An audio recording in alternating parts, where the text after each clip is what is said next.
Boa noite, amada igreja. É uma alegria, é um prazer nos reunirmos mais uma vez em nome do Senhor. Eu quero iniciar esse nosso tempo aqui fazendo a leitura do Salmo 24, apenas o versículo 10, que diz assim: Quem é o Rei da Glória? O Senhor dos Exércitos. Ele é o Rei da Glória. Eu quero convidar você nesse momento a cantar sobre isso. Cantar ao Rei da Glória. Cantar àquele que merece toda a glória, merece todo o louvor, merece a nossa adoração, merece os nossos corações sendo entregues, dedicados totalmente a eles. Esse Senhor, forte, poderoso, glorioso, é o Deus que derrama generosamente a sua graça, o seu amor sobre nós. Vamos juntos cantar essa verdade e enquanto cantamos, vamos pedir para que o Espírito Santo torne isso algo verdadeiro em nossos corações.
A morte venceu, digno é o Cordeiro de Deus, digno é o Cordeiro que a morte venceu, digno é o Cordeiro de Deus, digno é o Cordeiro que a morte venceu, digno é o Cordeiro de Deus,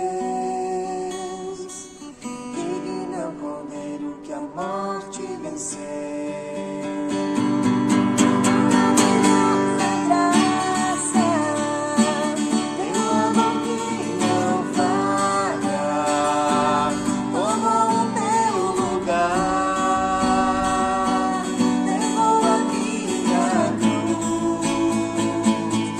Sangue me salvou.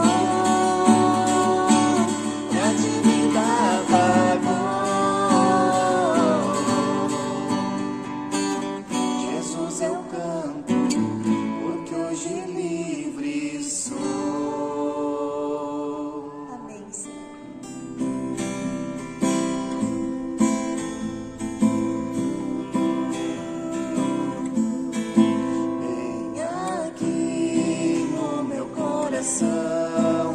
Sinto às vezes como um turbilhão que me ataca e joga no chão toda a esperança que restou então. Olho em volta e me sinto só, mesmo havendo gente ao meu redor, e percebo que o lugar melhor é ficar juntinho de quem é maior. Acalma minha alma, aquieta aí. O Pai tá cuidando de tudo pra ti. Descansa nos braços de quem te quer ver. O Pai não despreza o amor de ninguém. Sossega, entrega, espera, vai ficar tudo bem, tudo bem. Sossega, entrega, espera, vai ficar tudo bem, tudo bem.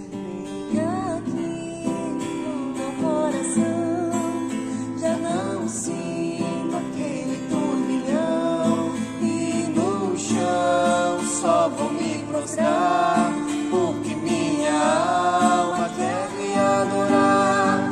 Os meus olhos olham para o céu e recordam que Deus é fiel, e é de lá que o socorro vem, porque seu cuidado sempre vai além, além. Amado da minha alma, descanso em ti. O teu refrigério é tudo pra mim. Tu tens o domínio de tudo nas mãos, e sabe o anseio do meu coração. Sossego, entrego, espero, vai ficar tudo bem, tudo bem. Sossego, entrego, espero, vai ficar tudo bem, tudo bem. Acalma minha alma, aquieta aí. O Pai tá cuidando de tudo pra ti. Descansa nos braços de quem te quer bem. O Pai não despreza o amor de ninguém. Sossega, entrega, espera, vai ficar tudo bem, tudo bem. Amém, Jesus. Confia no Pai. Confia que Jesus tudo pode fazer por você. Ele ouve nossas orações e Ele tem o poder de mudar as nossas orações. Que possamos sempre nos render a esse amor, dar resposta a esse amor, e que Ele nunca interrompa nossas orações, que Ele sempre possa estar nos guiando, nos ajudando, em nome de Jesus. Amém. Amém. Gentes boas, vamos para o sermão dessa noite. Quero convidar você a abrir a sua Bíblia em Apocalipse, capítulo 3. Nós vamos ler a partir do versículo 14. Apocalipse 3, a partir do versículo 14. Hoje nós encerraremos a nossa série de mensagens O que Jesus diz à igreja. Foi 7 semanas aí, 7 semanas com 7 sermões, onde nós estivemos aprendendo muitas coisas através das cartas que Cristo escreveu a essa igreja. A essas igrejas, melhor. E a nossa ideia, o nosso objetivo através dessa série foi perceber, foi entender o que esses princípios e como esses princípios falam e se aplicam às nossas vidas hoje. Eu tenho plena certeza que se você abrir o seu coração, se você se permitiu ser moldado, o Espírito Santo esteve consolando você, repreendendo você, desafiando você, consolando, confortando, mas também confrontando, exortando você ao crescimento. E hoje nós daremos sequência então e aí encerraremos a nossa série de mensagens aqui em Apocalipse. Hoje nós falaremos sobre a igreja de Laodiceia. Eu quero convidar você a fazer a leitura do texto, então, a partir do versículo 14, e nós faremos a leitura até o versículo 22. E o texto diz assim: Escreva esta carta ao anjo da igreja em Laodiceia. Esta é a mensagem daquele que é o Amém, a testemunha fiel e verdadeira, a origem da criação de Deus. Sei de tudo o que você faz. Você não é frio nem quente. Desejaria que fosse um ou outro, mas porque é como água morna, nem quente nem fria, eu o vomitarei de minha boca. Você diz: sou rico e próspero, não preciso de coisa alguma, e não percebe que é infeliz, miserável, pobre, cego e está nu. Eu o aconselho a comprar de mim ouro purificado pelo fogo, e então será rico. Compre também roupas brancas para que não se envergonhe de sua nudez, e colírio para aplicar nos olhos a fim de enxergar. Eu corrijo e disciplino aqueles que amo. Por isso, seja zeloso e arrependa-se. Preste atenção, estou à porta e bato. Se você ouvir minha voz e abrir a porta, entrarei e juntos faremos uma refeição, como amigos. O vitorioso se sentará comigo em meu trono, assim como eu fui vitorioso e me sentei com meu Pai em seu trono. Quem tem ouvidos para ouvir, ouça o que o Espírito diz às igrejas. Vamos orar? Senhor Deus e Pai, nós declaramos aqui a nossa dependência do Senhor. Nós precisamos de Ti, Pai. Ah, Deus, se o Senhor não falar conosco esse tempo aqui, é em vão. Nós precisamos que o Teu Espírito Santo esteja ministrando aos nossos corações, Senhor. Por favor, Pai, fala conosco. Usa a Tua palavra, Senhor. Usa a minha vida. Que não sejam as minhas ideias, os meus pensamentos, as minhas convicções, mas, Pai, que o Teu Espírito esteja falando através de mim agora e começando, Senhor, também a falar comigo, a começar por mim. Eu preciso, Senhor. Eu preciso da Tua palavra, eu preciso da Tua mensagem, eu preciso do Teu toque. Nós, como igreja, precisamos. Portanto, clamamos a Deus em nome de Jesus, que nesse momento o Senhor esteja falando conosco. Também, àqueles que assistirão, que participarão do culto depois, ó Deus, que o Senhor esteja falando ao coração deles também. Em nome de Jesus é a nossa oração. Amém. Amém. Irmãos, vamos considerar então algumas questões introdutórias acerca dessa igreja e acerca dessa cidade, para entendermos bem o que Jesus está querendo dizer à sua igreja. A igreja de Laodiceia, então, ela é citada também em Colossenses.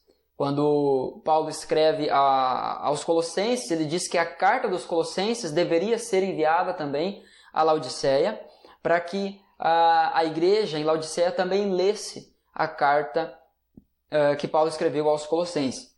Laodiceia era localizada num vale chamado Lico.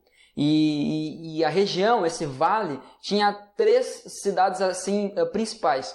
E as 3 cidades principais desse vale então eram Colossos, que possuía fontes de água fria, Tinha Hierápolis, que possuía fonte de águas termais, né, águas quentes. E aí tinha Laodiceia, que a sua água era morna. Por que era morna? Porque a água que abastecia Laodiceia vinha por meio de aquedutos das fontes termais. Até chegar, a água ficava morna. E muitas pessoas passavam mal, muitas pessoas vomitavam. As pessoas tinham náuseas ao tomarem a água de Laodiceia. Nós podemos, talvez, ilustrar essa questão da água morna como quando a gente vai tomar chimarrão, né? Não sei você, mas eu estou com saudade das rodas de chimarrão, né? Que a gente podia sentar e tomar juntos, compartilhar ali da mesma cuia, da mesma bomba, né? Hoje, além do distanciamento, se for tomar chimarrão, né, tem que ser cada um com a sua cuia, cada um com a sua bomba. Mas a verdade é que, olha, poucas coisas descem pior no nosso estômago do que um chimarrão morno, né? Chega até a ser encarado como ofensa quando você recebe um chimarrão morno. Um outro exemplo que nós poderíamos pensar aqui é a questão do café. Há aqueles que tomam café quente e há, né, talvez uma minoria, mas há aqueles que tomam café frio. Agora, café morno ninguém gosta. Café morno ninguém toma. Então, é por isso que essa questão da mornidão da água de Laodiceia era tão mal recebida, né? Não só pelo povo em si, no sentido assim de saber que ia tomar uma água morna, mas o próprio organismo, ao ponto deles tomarem aquela água e logo após vomitarem essa água. Laodiceia, ela foi conhecida como um grande centro bancário. Era uma igreja, era uma cidade rica, né? Era produtora de lã, de roupas, né? Era também fabricante de um ótimo colírio, provavelmente o melhor colírio da sua época.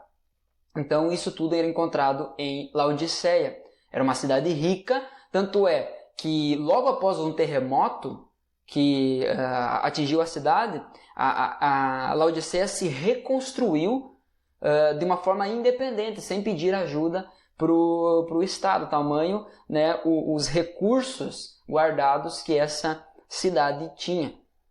Então era uma cidade rica, que tinha muitos recursos, tinha meios, né, onde comercializava. Diante disso, vem então a pergunta que tem nos guiado ao longo dessas 6 e hoje 7 semanas, né, os 7 sermões. O que Jesus diz à igreja? Mais uma vez, nós encontraremos nessa carta, então, o seguinte esboço. Jesus conhece a sua igreja, Jesus exorta a sua igreja e Jesus recompensa a sua igreja. A forma como Jesus se apresenta a essa igreja é muito interessante, porque ele diz, ali no versículo 14, escreva essa carta ao anjo da igreja em Laodiceia, esta é a mensagem daquele que é o Amém. Aquele que é a testemunha fiel e verdadeira, a origem da criação de Deus. Jesus se apresenta como o Amém, aquele que tem a última palavra. O assim seja, né, a definição das coisas vem dele e não de nós. Tudo aquilo que nós concordamos em oração aqui na terra, tudo aquilo que nós oramos aqui na terra só acontecerá se o Amém der o ok. Apenas se o Amém, na sua soberania, já estiver estabelecido aquilo. O assim seja, o Amém vem dele, vem de Jesus. Não é que nós oramos e Jesus se curva então à nossa vontade e diz Amém. Não, ele diz o Amém para aquilo que ele deseja que aconteça. Jesus se apresenta como a testemunha fiel e verdadeira. Cada promessa e cada advertência que vem da sua boca, cada palavra que vem da sua boca é a vontade de Deus. Por quê? Porque Jesus é a testemunha fiel de Deus. Ele é a testemunha verdadeira. Ele fala, ele proclama aquilo que Deus deseja. Porque, afinal, ele é o próprio Deus. Jesus se apresenta à sua igreja como o princípio da criação. Ele é o eu sou. Ele é o grande eu sou. E essa ideia fica bem clara quando Moisés é enviado por Deus, né, após ter aquela conversa bacana ali na sarça ardente. Então, Moisés é enviado por Deus recebe a missão para retirar, né, o povo da escravidão do Egito. É interessante que então Moisés pergunta para Deus: mas e quando o rei lá, quando o faraó me perguntar quem está te enviando, em nome de que Deus você vem, né? Deus apenas responde, diz que o eu sou está te enviando. A ideia ali é eu sou o que sou, ou serei o que serei. A questão não é o nome, não é a minha identidade aqui que está sendo colocada em xeque, mas sim a identidade do meu povo, que foi chamada para dominar, mas por causa do pecado está sendo escravizada. Então, ele é o grande eu sou. Romanos 11, 36 vai dizer que dele, por ele e para ele são todas as coisas. Ele é o princípio da criação. João capítulo 1 vai falar que por meio dele todas as coisas foram criadas. Nada do que foi feito se fez. Nada do que foi feito teria sido feito se não fosse por meio dele. Então, Jesus se apresenta aqui como o princípio da criação. E é esse Senhor aqui, então, que é o Amém, que é a testemunha fiel e verdadeira, que é o princípio da criação, esse está dizendo, no versículo 15, sei de tudo o que você faz. Então, a primeira coisa que Jesus diz à igreja: eu conheço você. Eu conheço você, sei de tudo o que você faz. Você não é frio nem quente. Desejaria que fosse um ou outro.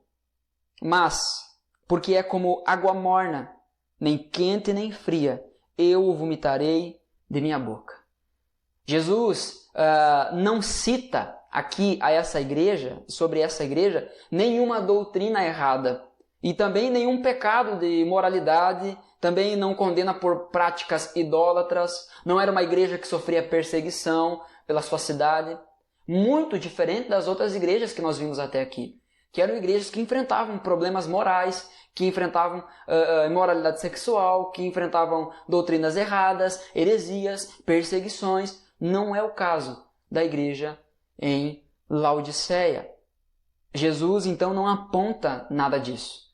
Não há nenhum erro gritante, né, ou perseguição a essa igreja. Ainda assim, não há aprovação nenhuma para essa igreja.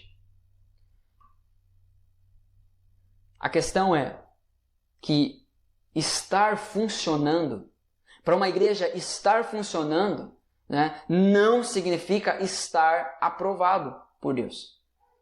Francis Chan, no seu livro Louco Amor, e eu indico você a leitura desse livro, ele vai dizer assim: chamar alguém de cristão simplesmente porque essa pessoa faz algumas coisas que os cristãos costumam fazer é dar um falso consolo aos não salvos. No entanto, né, por outro lado, determinar que todas as pessoas que pecam não são salvas é negar a realidade e a verdade da graça de Deus. A questão é que nós não somos chamados para julgar e determinar se alguém, em última instância, será salvo ou não. Mas a questão é que nós não podemos afirmar que uma pessoa é verdadeiramente cristã só porque ela faz algumas coisas ou porque ela se comporta como um cristão, de uma forma exterior somente.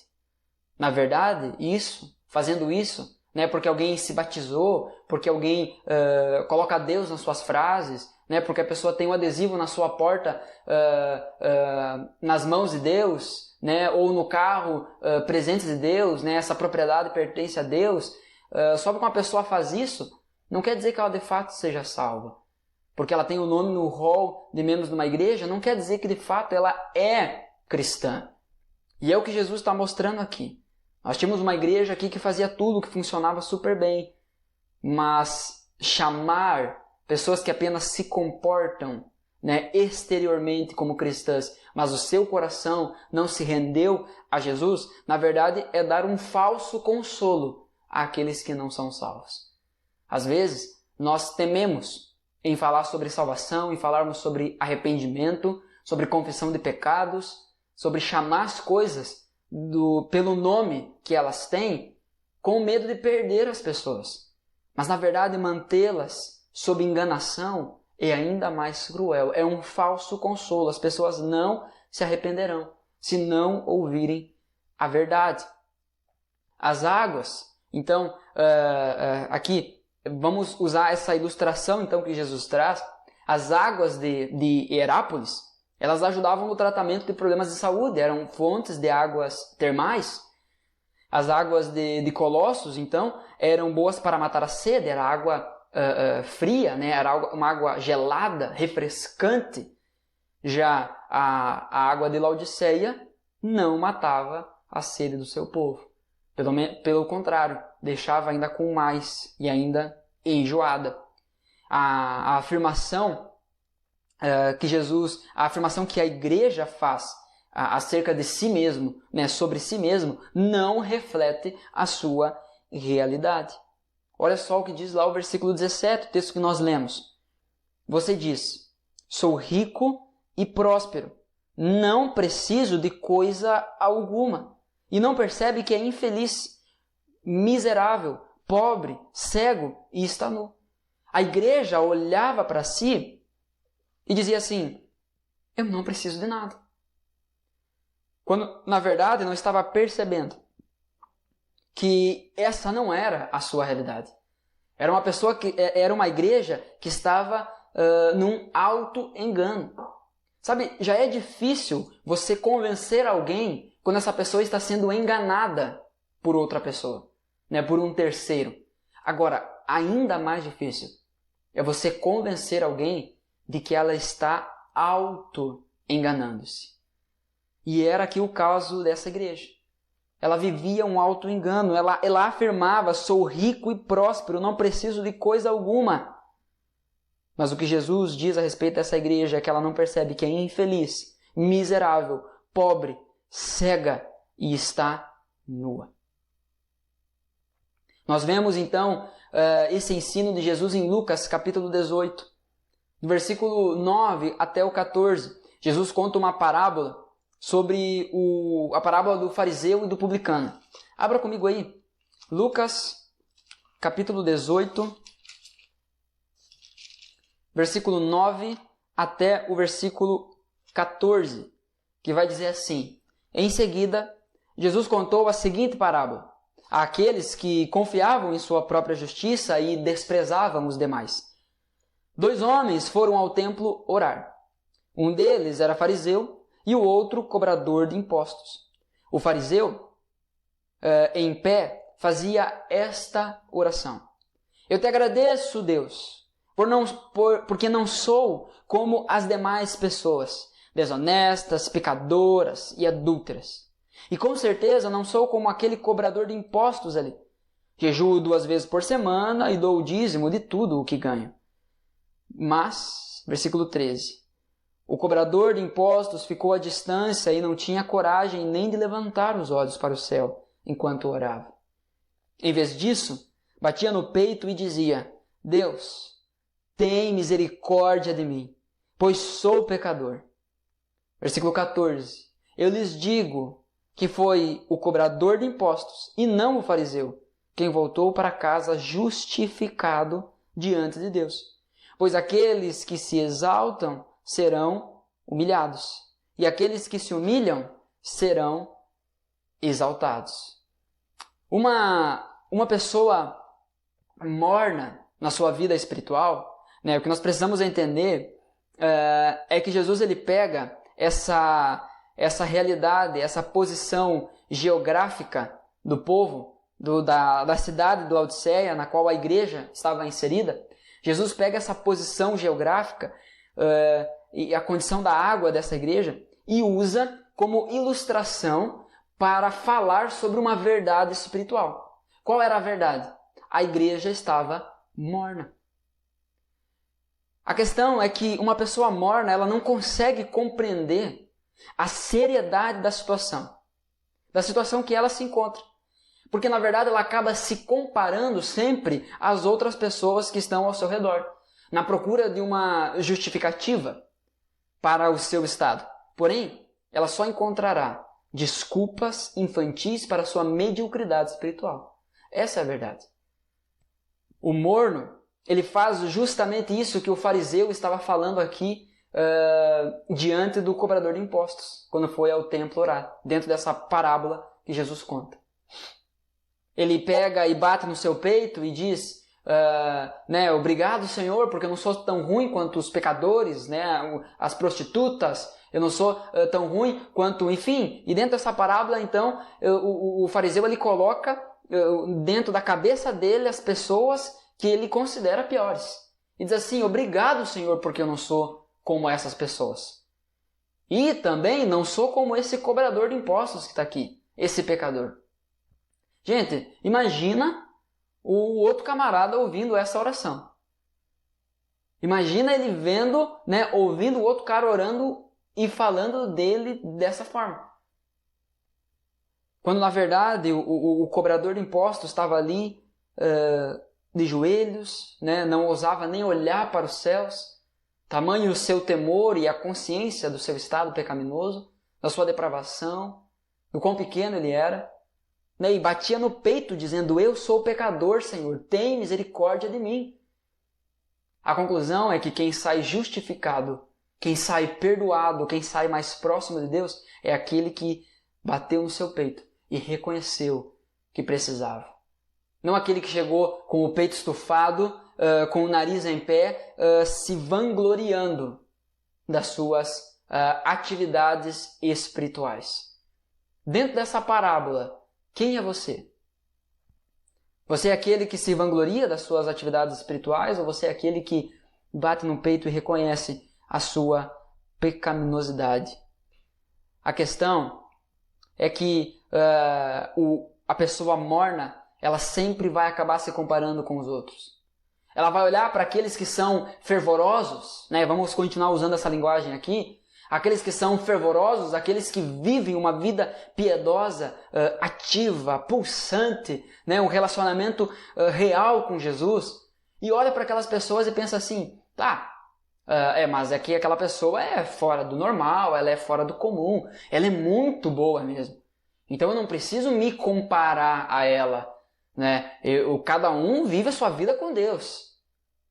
Mas aí, por outro lado, ele olha para aquele que mais fraco na fé, ou para aquele que, de uma forma escancarada, está frio na fé, e pensa assim, mas também eu não estou tão ruim assim, Eu não estou tão bem, mas também não estou tão mal. Eu sou muito melhor do que ele, afinal eu dou o meu dízimo, eu jejuo 2 vezes por semana, eu não saio por aí me prostituindo, eu não saio por aí roubando, eu não saio por aí matando, e aí vai as inúmeras desculpas infantis para disfarçar a mediocridade na vida espiritual. John Bunyan, ele diz assim, estar em paz com o pecado é um dos maiores sinais de um estado passível de condenação. Aquele que vive em paz com seus pecados, aquele que vive tranquilamente em seus pecados, ele só revela que ele está num estado de que ele está trilhando o caminho da condenação. Porque aquele que foi alcançado por Jesus, aquele a quem o Espírito Santo regenerou, ou seja, nasceu de novo, ele não fica em paz com o seu pecado. Jamais. Não importa se há pessoas piores do que ele ao seu redor. Não importa se há pessoas melhores do que ele. A questão é que ele não fica em paz com o seu pecado. Ele entende que ele precisa de Deus. E a mornidão espiritual faz isso conosco. Faz isso conosco. Ela nos cega e ela nos faz com que a gente se compare com as demais pessoas. Que a gente se compare com a vida espiritual dos nossos outros irmãos. Quando na verdade nós devemos olhar para a nossa e prosseguir crescendo. Como diz Pedro em uma das suas cartas, que nós devemos crescer no conhecimento e na graça do Senhor Jesus. Oséias capítulo 6 também vai falar sobre isso, sobre prosseguirmos em conhecer ao nosso Deus. Prossigam em conhecer ao Senhor. Esforcem-se em conhecer ao Senhor. É isso que nós precisamos.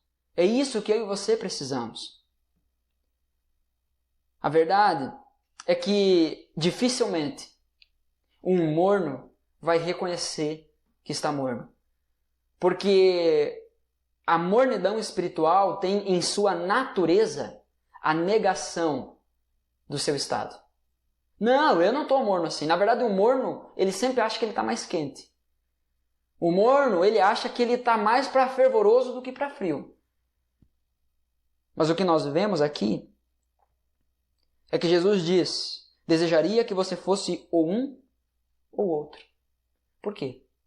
Porque o que está quente, né, o fervoroso, e fervoroso não quer dizer ser gritão, ser chorão, né? Não é isso.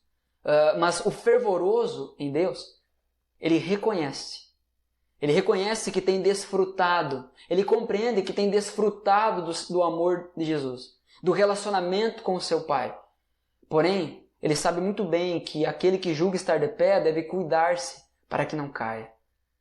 Por outro lado, aquele que está frio, aquele que está com o coração gelado, aquele que está longe do relacionamento com Deus, ele também reconhece.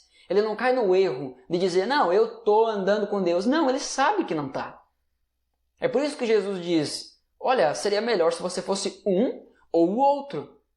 Porque nos dois casos, você tem consciência de onde você está. O problema é o morno. O morno, ele fica tranquilo em relação ao seu estado espiritual. O morno, ele não consegue reconhecer que precisa se arrepender. O morno, ele não consegue entender, ele não consegue perceber que ele é infeliz, miserável, pobre, cego e está nu.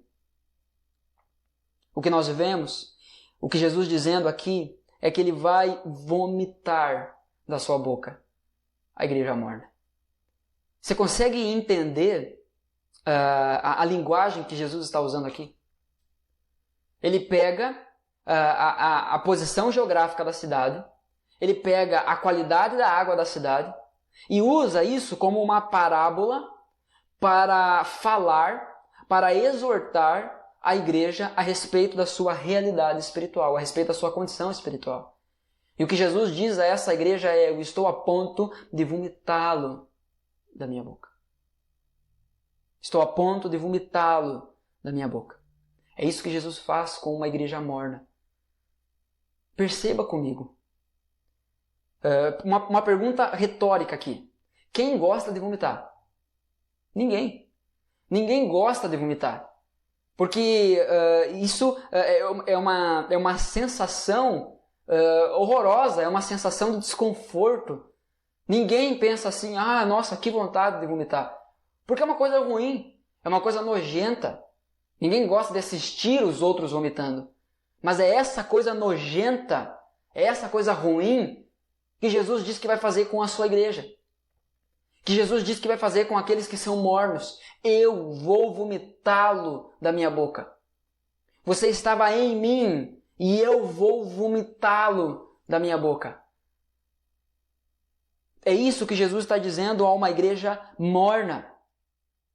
Portanto, fuja da apatia espiritual. Fuja da indiferença espiritual. Fuja da preguiça espiritual. Fuja do vou deixar para depois. Fuja disso. Porque isso é ser morno espiritualmente. Laodiceia, aqui, pode ser muito bem reconhecida por nós como uma igreja mais ou menos. Porque não era uma igreja, como eu falei, que enfrentava problemas de moralidade, não é uma igreja que enfrentava perseguição, não é uma igreja que lidava com falsas doutrinas, com heresias. Jesus não aponta nada disso. O que Jesus diz sobre essa igreja é que era uma igreja morna. E Jesus disse que vomitaria essa igreja da sua boca. Jesus não está interessado em uma igreja mais ou menos, uma igreja morna. Ele é digno de mais do que isso. A questão é que se nós não entendermos o princípio que John Bunyan nos traz, que estar em paz com o pecado é um dos maiores sinais de um estado passível de condenação, nós seremos condenados. Nós seremos condenados. Se você vive em paz com a sua mornidão, você está no caminho da condenação.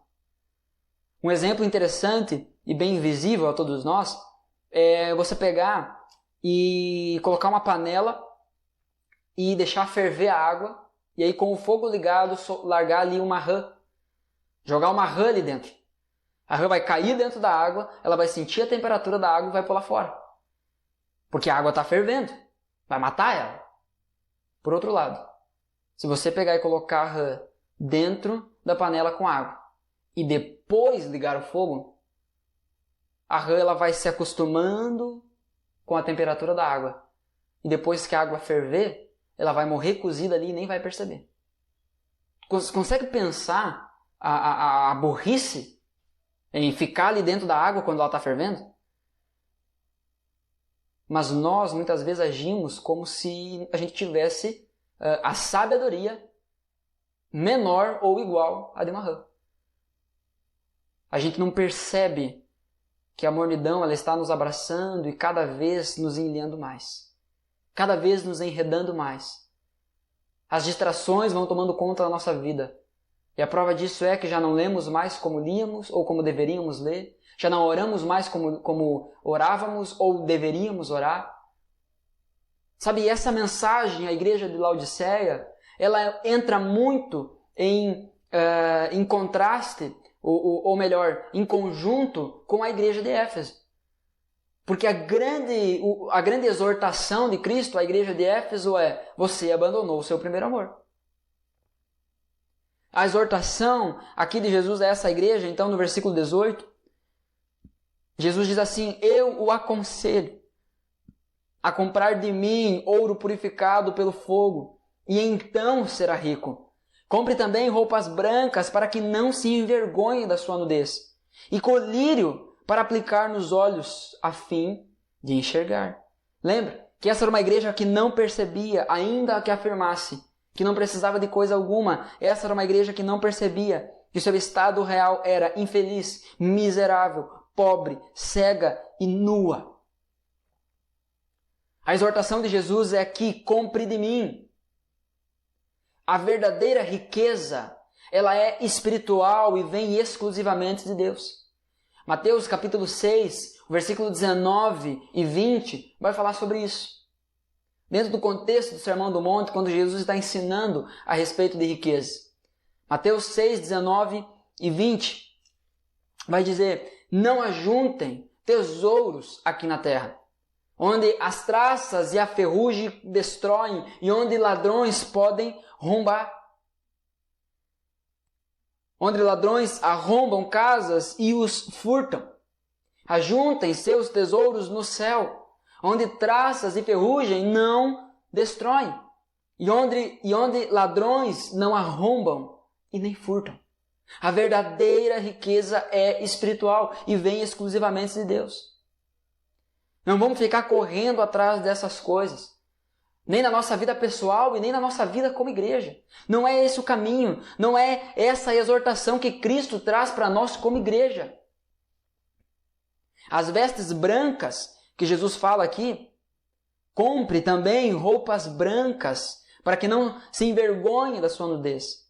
As vestes brancas se referem a obras justas, a boas obras. Isso é, obras aceitáveis a Deus. Não apenas obras moralmente boas, mas obras aceitáveis a Deus. Apocalipse 3:4 diz que, e isso está lá na carta que Jesus escreve à igreja em Sardes, da qual a gente já falou. Jesus fala que havia alguns em Sardes, um remanescente. Há alguns em Sardes, no entanto, que não mancharam suas roupas com o mal.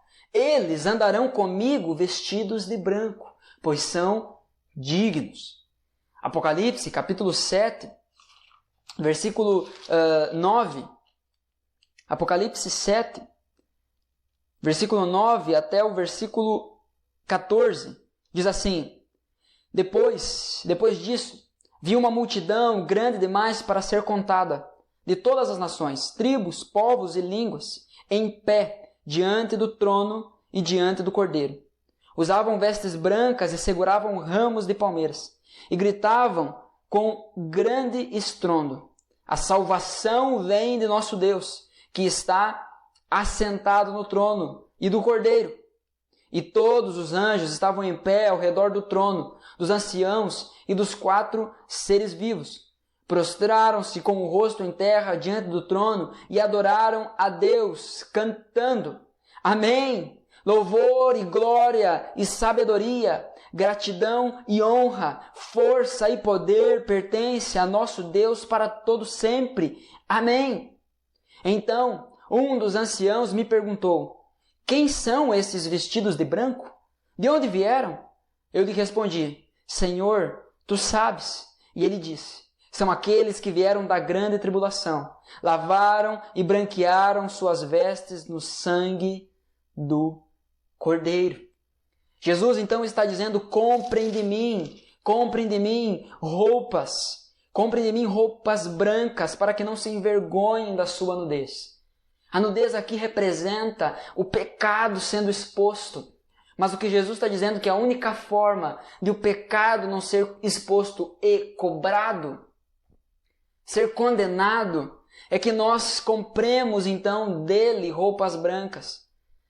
E as roupas brancas só ganha aquele que lavou as suas vestes no sangue do Cordeiro. Aquele que crê no sacrifício que Cristo fez na cruz do Calvário. Aquele que entende que o sangue derramado ali purifica-nos de todo o pecado. É esses que terão as vestes brancas. Ainda, em Apocalipse 19, 8, ainda falando sobre essas vestes, vai dizer então que ela, a igreja de Deus, ela recebeu um vestido do linho mais fino, puro e branco. Porque o linho fino representa os atos justos do povo santo. Então essa justiça, estar vestido de branco, a justiça dos atos, não são alcançadas por meio das nossas obras. Mas nós recebemos isso através da justificação, através do sacrifício de Cristo por nós. Será que você recebeu essas roupas brancas? As suas vestes foram lavadas no sangue do Cordeiro? Você crê no sacrifício de Jesus?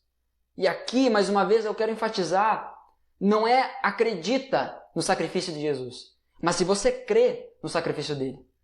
Acreditar, você acredita no Papai Noel. Você não deposita a sua fé no Papai Noel. Agora, em Jesus, nós cremos. Nós entregamos o nosso coração. Nós rendemos a Ele toda a nossa vida.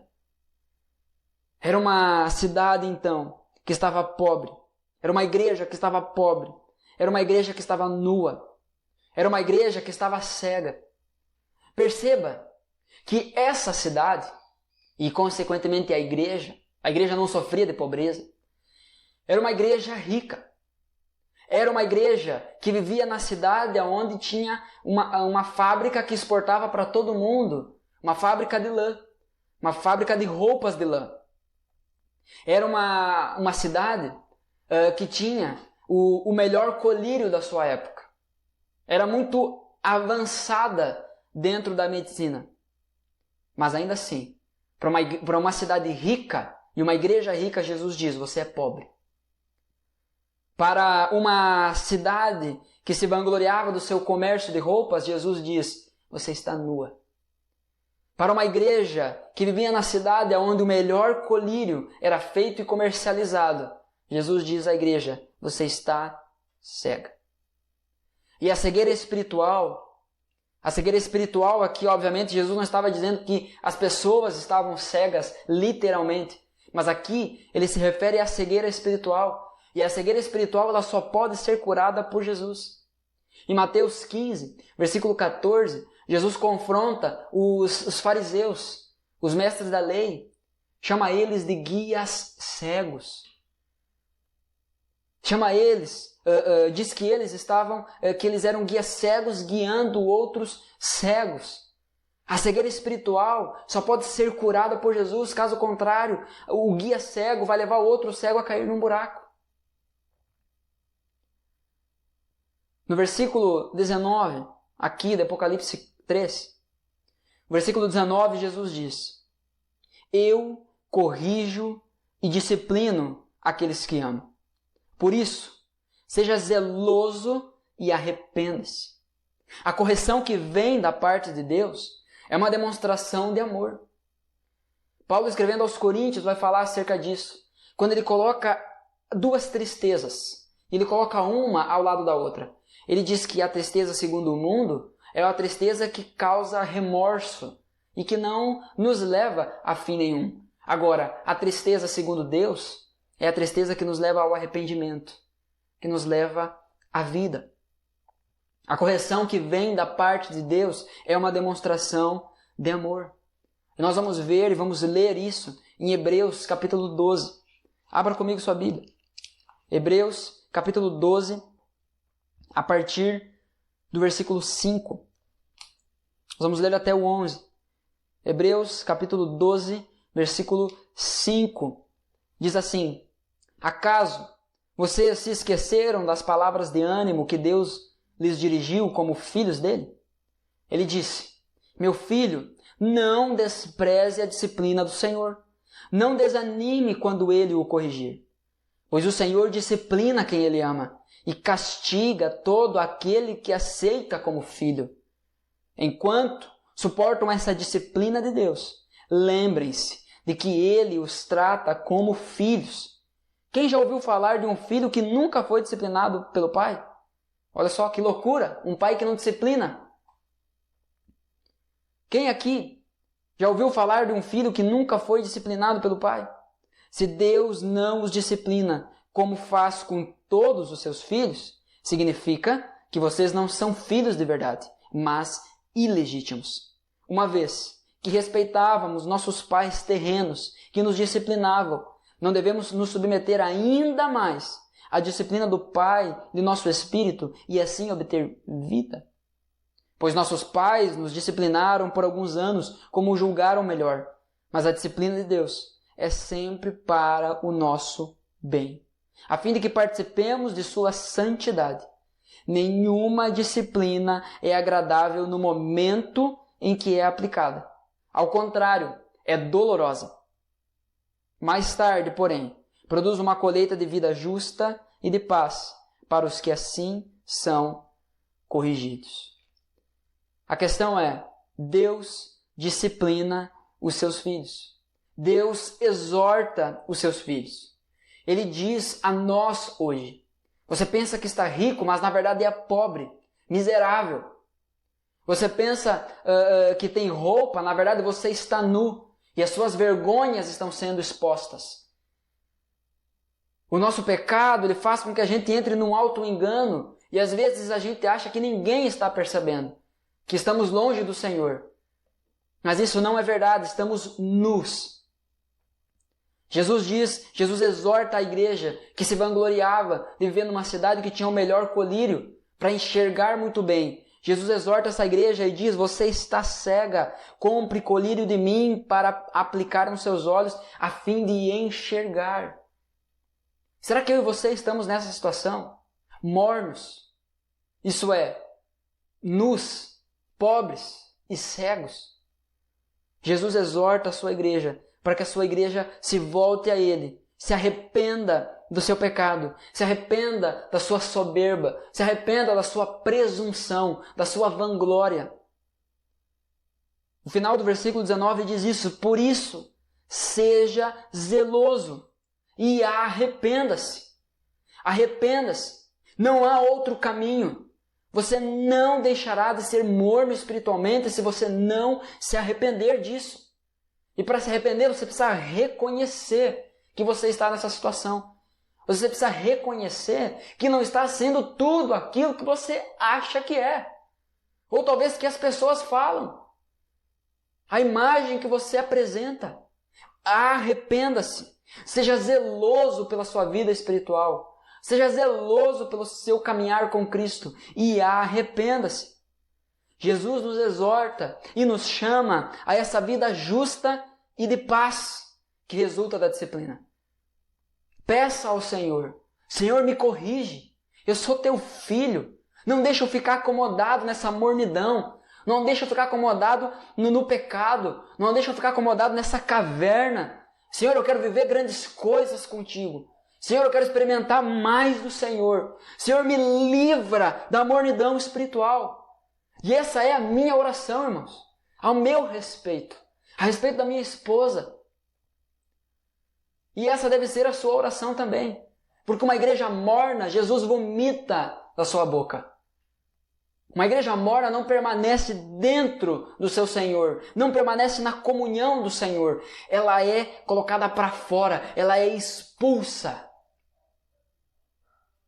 O que queremos? O que eu e você queremos? O que Jesus diz à igreja? Jesus diz: eu conheço. Jesus diz: eu exorto. E Jesus diz: eu recompenso. No versículo 20 e versículo 21 nós vamos ler isso. Preste atenção.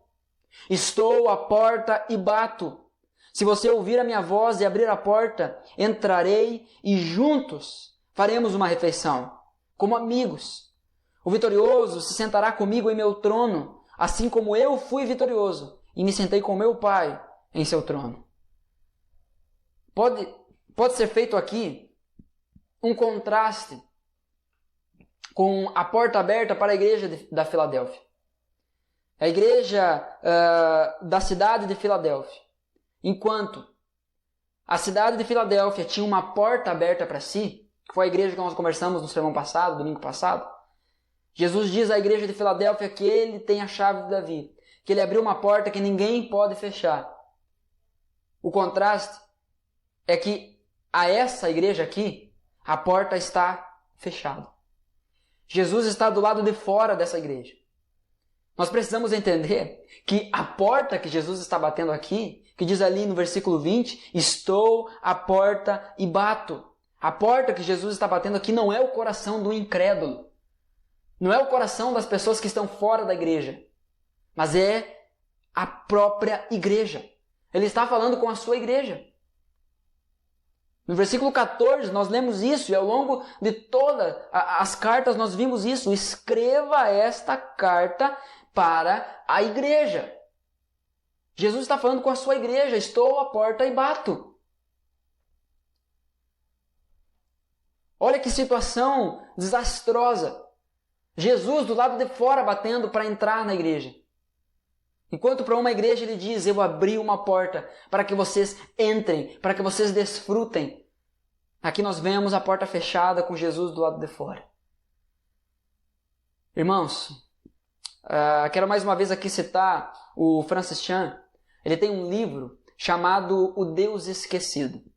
E nesse livro ele fala sobre a terceira pessoa da Trindade, o Espírito Santo. E no resumo que ele dá do livro, né, na contracapa, ele vai dizer assim: se eu fosse Satanás e o meu maior objetivo na face da terra fosse frustrar os planos de Deus e da sua igreja, eu a levaria a esquecer do Espírito Santo. A verdade é que muitas vezes a igreja ela faz, mas ela aprendeu a fazer as coisas sem o Espírito Santo. Ela aprendeu a fazer as coisas sem o Senhor da igreja. Ela aprendeu a fazer as coisas sem Jesus. Jesus está do lado de fora, batendo na porta para entrar. Enquanto a igreja está reunida dentro, ocupada demais com as suas atividades, com os seus compromissos, ocupada demais para se relacionar com Jesus. A porta que Jesus está batendo não é o coração do incrédulo, mas é a porta da igreja. Jesus diz: aquele que abrir a porta, eu entrarei e cearei com ele. Farei uma refeição com ele. Na Bíblia, cear, comer, fazer uma refeição com alguém sugere uma relação especial. sugere estar de acordo com aquela pessoa, sugere estar em comunhão. Precisamos entender que Jesus aqui não está se referindo à ceia do Senhor como ordenança, mas sim sobre uma refeição. O que nós vemos aqui é Jesus dizendo: aquele que ouvir a minha voz, abrir a porta, eu entrarei e juntos faremos uma refeição como amigos. Como amigos. Um relacionamento. João capítulo 15, versículo 15. Jesus vai dizer assim: já não os chamo de escravos, pois o Senhor não faz confidências a seus escravos. Agora, vocês são meus amigos, pois eu lhes disse tudo o que o meu Pai me disse. Você percebe qual é a qual ambiente Jesus está nos chamando? O que é esse ambiente da mesa? O que é esse ambiente de fazer uma refeição com Deus, de ceiarmos com Jesus? É um ambiente onde Ele fala sobre o Pai, onde nós aprendemos do Pai, onde nós não somos tratados como escravos, mas como amigos. Escravos não comem da mesa do seu Senhor. Amigos, sim. Amigos comem na mesa juntos. É nesse lugar que Jesus então vai nos falar tudo aquilo que o Pai disse para Ele. Jesus recompensa a sua igreja, e a recompensa a essa igreja é apresentada com uma aplicação bem mais pessoal do que as outras. Talvez, justamente porque o morno tem a tendência maior de se fazer de desentendido. Não, muito boa essa mensagem. Muito bom isso aí que está falando sobre mornidão, sobre frieza espiritual, sobre fervor espiritual. Realmente, a igreja precisa ouvir isso. Mas eu acredito que não é comigo. Arrependa-se. O morno tem a tendência de se fazer desentendido, de se parar de louco. Não é comigo. Isso aí eu acho que é com o pessoal da diretoria, que é a liderança da igreja. É com eles também. Eu acho que isso é mais coisa para o pastor e para a esposa dele, porque afinal, eles estão mais perto de Deus. Não é essa a questão, mas é para mim sim. É para minha esposa sim. Eu acho que isso aí é só para os irmãos que têm mais dinheiro, para os mais influentes dentro da igreja. É para eles sim, mas é para você também, desentendido, que está se fazendo que essa mensagem não é para você. Deus hoje olha para você, o Espírito Santo hoje chama você ao arrependimento. Seja zeloso. Pare de procurar desculpas para justificar sua mediocridade espiritual. Seja zeloso e arrependa-se. Arrependa-se. Os vencedores terão o privilégio de reinar com Cristo. O privilégio de reinar com Cristo. Eu não vou entrar nos pormenores aqui do milênio, se o milênio é literal, se não é literal, se acontece antes, depois, enfim. Eu quero apenas ler o Apocalipse capítulo 20, versículo 4, que vai falar assim: vi tronos, e os que estavam assentados neles haviam recebido autoridade para julgar. Vi também as almas daqueles que haviam sido decapitados por testemunharem a respeito de Jesus e proclamarem a palavra de Deus. Não tinham adorado a besta nem a sua estátua, nem aceitado sua marca na testa ou nas mãos. Ou seja, não negaram a sua fé. Eles ressuscitaram e reinaram com Cristo por 1000 anos. O que Jesus nos diz aqui é que Ele irá recompensar. Versículo 21, lá da carta à Laodiceia, capítulo 3, versículo 21. O vitorioso se sentará comigo em meu trono, assim como eu fui vitorioso e me sentei com meu Pai em seu trono. Da mesma forma que Cristo venceu, nós venceremos. Nele nós somos mais do que vencedores. Nós estamos do lado vencedor. Cristo vence e a igreja vence com Ele. A igreja que está em Cristo vence com Ele. Mas lembre-se, a morna Ele vomita da sua boca. Já não está mais com Ele. Eu quero ler ainda mais um texto com você de Hebreus. Hebreus capítulo 10, versículo 19. Abra comigo. Hebreus 10, versículo 19. Nós faremos a leitura até o versículo 25. Diz assim: portanto, irmãos, por causa do sangue de Jesus, podemos entrar com toda confiança no lugar santíssimo, ou seja, na presença de Deus. Por sua morte, Jesus abriu um caminho novo e vivo através da cortina que leva ao lugar santíssimo. E uma vez que temos um sumo sacerdote, Jesus, que governa sobre a casa de Deus, entremos aonde? Na presença de Deus. Entremos com o coração sincero e plena confiança, pois nossa consciência culpada foi purificada e nosso corpo lavado com água pura. Apeguemo-nos, sejamos zelosos, irmãos. Apeguemo-nos firmemente, sem vacilar, à esperança que professamos, porque Deus é fiel para cumprir sua promessa. Pensemos em como motivar uns aos outros na prática do amor e das boas obras. Ou seja, viver o fervor espiritual, entrar nesse lugar de relacionamento com Deus, vai nos fazer a instigar os nossos outros irmãos a viverem isso também. Uma pequena brasa acende uma fogueira e aquece todo o lugar. É isso que esse texto está falando. O versículo 25 então diz: e não deixemos de nos reunir como fazem alguns, mas encorajemo-nos mutuamente, sobretudo agora que o dia está próximo. O dia que Cristo irá retornar, irá buscar a sua igreja. Aquele que vive o fervor espiritual, ele não está parado, ele não está ocioso, mas ele está em movimento. Porque o movimento ele gera relacionamento com Deus e com o próximo. Para de deixar a preguiça tomar conta da sua vida. Se você realmente quer Deus, se você realmente hoje entendeu que você está morno, você realmente quer Deus, ao ouvir essa mensagem, você bem logo deveria procurar um canto a fim de orar. Talvez antes de dormir, separar um tempo a fim de orar.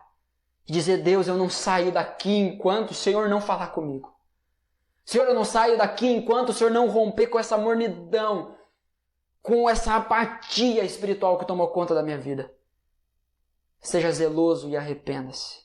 A recompensa é estar com Cristo, é reinar com Cristo. A recompensa é estar na mesa com Cristo, aprendendo cada vez mais do Pai, tendo um relacionamento íntimo com o Pai. A recompensa é a plenitude do nosso Senhor. Diante disso, diante do que nós entendemos que Cristo conhece, exorta e recompensa a sua igreja, eu quero ler mais uma vez uma citação do Francis Chan, nesse mesmo livro, Louco Amor. Eu citei 2 livros dele aqui, o Deus Esquecido e o Louco Amor. Indico a leitura dos 2. Mas Francis Chan, então, ele afirma, ele diz assim: de acordo com o meu ponto de vista, um morno é uma contradição. Na verdade, esse conceito não existe. Sendo bem objetivo, o que quero dizer é: as pessoas que frequentam a igreja, mas são mornas, não podem ser consideradas cristãs. Nós não as veremos quando chegarmos ao céu. É uma afirmação dura. Mas partindo do ponto que Cristo vomita da boca as pessoas mornas, talvez não seja uma afirmação exagerada. Essa igreja se achava rica e forte. Ela foi duramente criticada, pois seu estado real era de miséria e fraqueza. Ao exaltar-se, foi humilhada. Podendo atender o convite para abrir a porta, se fechou em sua apatia e mornidão espiritual. Fuja da apatia. Fujamos da ideia de nos tornarmos uma igreja mais ou menos. Irmãos, o que nós precisamos entender, o que precisa gravar em nosso coração, a postura nossa diante disso. Nós precisamos lutar ferrenhamente contra a apatia espiritual. Se, ao examinar o nosso coração, o encontrarmos conformado, estamos diante de um coração morno. Jesus quer entrar e nos trazer fervor espiritual. Isso, o fervor espiritual, se dá na mesa de relacionamento. Portanto, abra a porta. Ele entrará e ceará com você.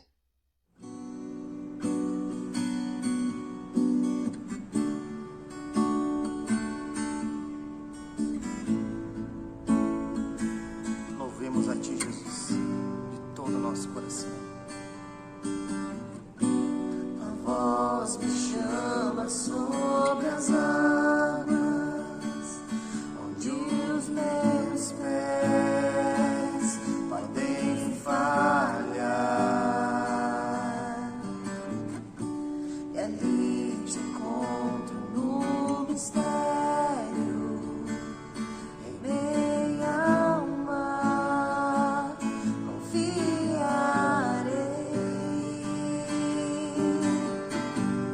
Ao teu nome clamarei, ó Jesus, e além das ondas olharei. Se o mar crescer, somente em Ti descansarei, pois eu sou teu e Tu és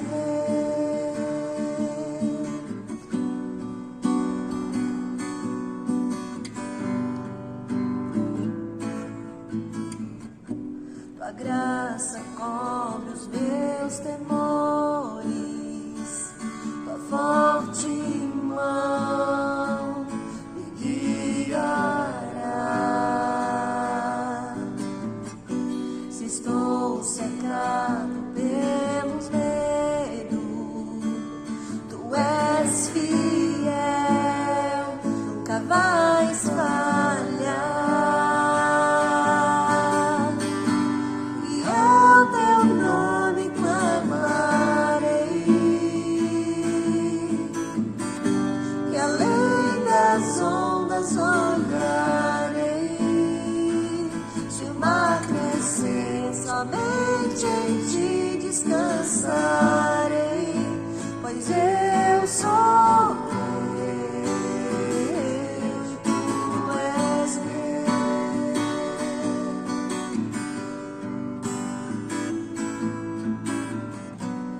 Guia-me para que em tudo em Ti confie, sobre as águas eu caminhe, por onde quer que chame. Leva-me mais fundo do que já estive, e minha fé será mais firme, Senhor, em Tua presença. Guia-me para que em tudo em Ti confie, sobre as águas eu caminhe, por onde quer que chame. Leva-me mais fundo do que já estive, minha fé será mais firme, Senhor, em Tua presença. Guia-me para que em tudo Senhor, em tudo confiamos a Ti. sobre as águas eu caminhe, por onde quer que chame. Leva-me mais fundo do que já estive, e minha fé será mais firme, Senhor, em Tua presença. Guia-me para que em tudo em Ti confie, sobre as águas eu caminhe, por onde quer que chames. Leva-me mais fundo do que já estive, minha fé será mais firme, Senhor, em Tua presença.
eu quero orar com você mais uma vez. Senhor Deus e Pai, em nome de Jesus, nós queremos te agradecer pela Tua Palavra.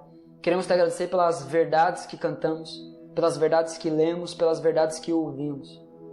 Ó Deus, apesar de mim, a Tua Palavra foi pregada. Apesar de mim, a Tua Palavra não voltará vazia. Isso não depende de mim, não depende das pessoas que estavam envolvidas no louvor, das pessoas que estão envolvidas com as atividades da igreja. Senhor, o avivamento, o verdadeiro fervor espiritual está nas Tuas mãos e é o Senhor que derramará isso em nossos corações. Portanto, nós estamos aqui diante de Ti e nós clamamos, Senhor. Nós clamamos, ó Deus, para que o Senhor rompa com a nossa mordidão, que o Senhor rompa com a nossa apatia, com a nossa preguiça, com a nossa indiferença em relação às questões espirituais. Ah, Senhor, aviva os nossos corações, ó Deus, que possamos guardar, gravar todos os princípios que nós aprendemos ao longo dessas 7 semanas, Pai.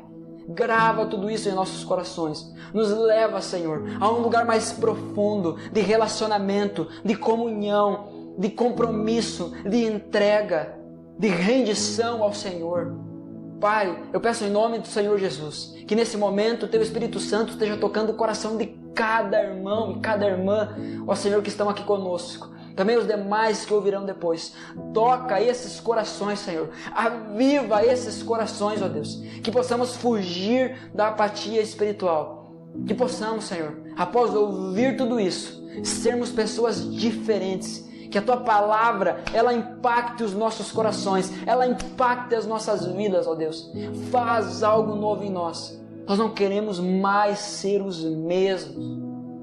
Nós queremos, ó Pai. Nós queremos fazer isso, nós queremos nos comportar da forma que Te agrada, porque o Senhor é digno. O Senhor é digno disso. Ah, Senhor, derrama a Tua maravilhosa graça sobre nós. Nos ajuda a oferecer a Ti. Nos ajuda a nos apresentarmos diante do Senhor como uma igreja que Te agrada. Nós não queremos ser uma igreja morna que será vomitada pelo Senhor, mas uma igreja que abre a porta para o Senhor da igreja entrar e estabelecer relacionamento. A começar por mim. Faça isso, Pai, em nome do Senhor Jesus. É a minha oração, é a nossa oração. Amém. Amém. Meu amado irmão, minha amada irmã, que o Espírito Santo grave isso no seu coração. Que você medite sobre isso ao longo da sua semana e para o resto da sua vida. Porque se o Espírito falar ao seu coração, a sua vida a partir de hoje nunca mais será a mesma. Desejo a você uma ótima semana. Que o amor de Deus, o Pai, a graça do nosso Senhor Jesus Cristo e a consolação, o auxílio, a ajuda, o encorajamento do Espírito Santo esteja sobre a sua vida. Um forte abraço.